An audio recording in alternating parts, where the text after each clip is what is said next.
পঞ্চায়েত নির্বাচনের আগে সারা রাজ্যে বিজেপি সন্ত্রাস নিয়ে ব্যাপকভাবে সরব হয়েছে বিরোধী দলগুলো। তার মধ্যেই কাকরাবন ব্লকে দেখা গেল ব্যতিক্রমী চিত্র। কংগ্রেস বিধায়ক সুদীপ রায় বর্মনকে গোলাপ দিলেন স্থানীয় বিজেপি নেতাকর্মীরা।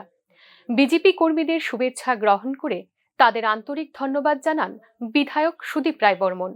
শান্তিপূর্ণ ও উৎসবের পরিবেশে নির্বাচন করার জন্য সবার প্রতি আবেদন রাখেন তিনি।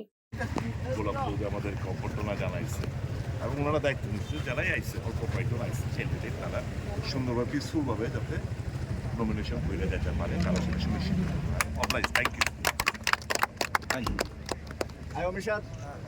শান্তিপূর্ণ পরিবেশে ও রাজ্যের গণতান্ত্রিক ঐতিহ্য ধরে রাখার জন্য এই উদ্যোগ গ্রহণ করা হয়েছে বলে স্থানীয় মণ্ডল নেতারা জানান। দিতে এসেছেন, ওনাকে ফুল দিয়ে বরণ করেছেন।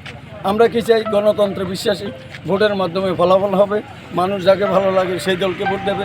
সুতরাং কাকরাবন বিধানসভায় আমরা এমন নজির স্থাপন করতে চাই। অন্য জায়গায় কি হচ্ছে এটা আমার দেখার বিষয় নয়। রাজ্যের সাম্প্রতিক অশান্ত পরিবেশের মধ্যে কাকরাবন মণ্ডলের এই ব্যতিক্রমী উদ্যোগ রাজনৈতিক সদিচ্ছা ও সুষ্ঠু রাজনীতির এক সুন্দর উদাহরণ। ভুলে গেলে চলবে না, বিধানসভা ও লোকসভা নির্বাচনে উৎসবের মেজাজেই ভোট দিয়েছে রাজ্যের মানুষ। গণতন্ত্রের এটাই নিয়ম আর নীতি, যেখানে বিরোধী শক্তিকেও দেখাতে হয় সম্মান আর শুভেচ্ছা। Bureau report, news now.